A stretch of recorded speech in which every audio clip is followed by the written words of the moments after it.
राम मंदिर दान चोरी के मामले की जांच जारी है। पुलिस हर कड़ी को जोड़ने में जुटी हुई है।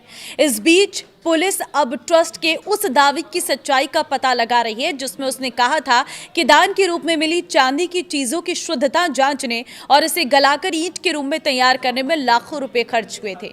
नमस्कार, मैं हूं आपके साथ ममता तिवारी और आप देख रहे हैं न्यूज़ 18 का डिजिटल प्लेटफॉर्म। राम मंदिर चंदा चोरी केस में दान के पैसों के गलत इस्तेमाल के आरोपों के बाद अब श्री राम जन्मभूमि तीर्थ क्षेत्र ट्रस्ट के फाइनेंशियल रिकॉर्ड की जांच की जा रही है। सूत्रों के मुताबिक ट्रस्ट ने दावा किया था कि जो 900 किलो चांदी की चीजें दान के रूप में मिली थी, उनकी शुद्धता और फिर उसे चांदी की ईंट में बदलवाने के लिए हैदराबाद स्थित सरकारी company security printing and meeting corporation of India limited को भेजा गया था। एक रिपोर्ट के मुताबिक अब पुलिस ट्रस्ट के इस दावे की जांच करने में जुटी है। सूत्रों ने बताया कि कड़ी सुरक्षा के बीच चांदी को हैदराबाद भेजने में लाखों रुपए खर्च हो गए थे। 1 लाख से अधिक केवल ले जाने और ले आने में होते थे खर्च। एक अधिकारी ने कहा, सिर्फ इतनी बड़ी मात्रा में चांदी को सुरक्षित रूप से SPMCI तक ले जाने में 1 ही लाख रुपए से अधिक खर्च होते थे। इसके अलावा उनकी अशुद्धियों की जांच और फिर उन्हें चांदी की ईंट के तौर पर बदलने में करीब 20 लाख रुपए खर्च हुए थे। सूत्रों के मुताबिक साल 2024 के नवंबर और साल 2025 के मार्च महीने में जो बैठक हुई थी उसमें इस बात की जानकारी दी गई थी।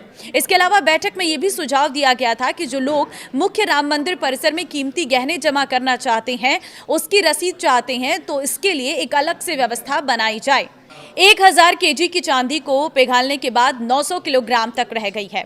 देखिए, मीडिया की एक रिपोर्ट में एक अधिकारी ने कहा है कि हमें बस इतना पता है कि पिछले साल ट्रस्ट की एक बैठक में ये जानकारी दी गई थी कि दान के तौर पर अलग अलग रूपों में मिली लगभग 1000 किलोग्राम चांदी को टेस्टिंग और पिघालने के लिए हैदराबाद में सरकार द्वारा संचालित मीटिंग यूनिट में भेजा गया था। अलग अलग रूपों में भेजी गई चांदी को जब पिघलाया गया और उसकी शुद्धता की जाँच की गई तो अशुद्धियाँ हटाने के बाद वो लगभग 900 किलोग्राम निकली। सैंपल लेने पर उसकी शुद्धता लगभग 90% पाई गई थी।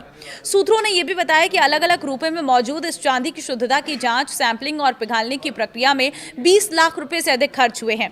सूत्रों का कहना है कि इस दावों की पुष्टि की जा रही है और यह भी देखा जा रहा है कि ट्रस्ट ने दूसरे गहनों और चढ़ावों को कैसे संभाला।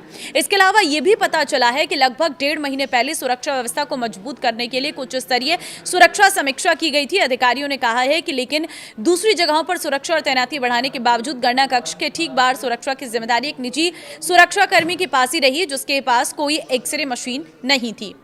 हालांकि मंदिर के अंदर दान पात्रों में गहने डालने के लिए एक जवाबदेह सिस्टम बनाने के लिए सुझाव पहले भी दिए गए थे, लेकिन सूत्रों का कहना है कि सोमवार को होने वाली ट्रस्ट की बैठक में कुछ सदस्य इस मुद्दे को फिर से उठा सकते हैं। साथ ही वे दान की गिनती और उसमें जमा करने के लिए एक पक्का सिस्टम बनाने की मांग भी कर सकते हैं, जिससे भक्तों का खोया हुआ भरोसा वापस पाने के लिए सार्वजनिक किया जा सके।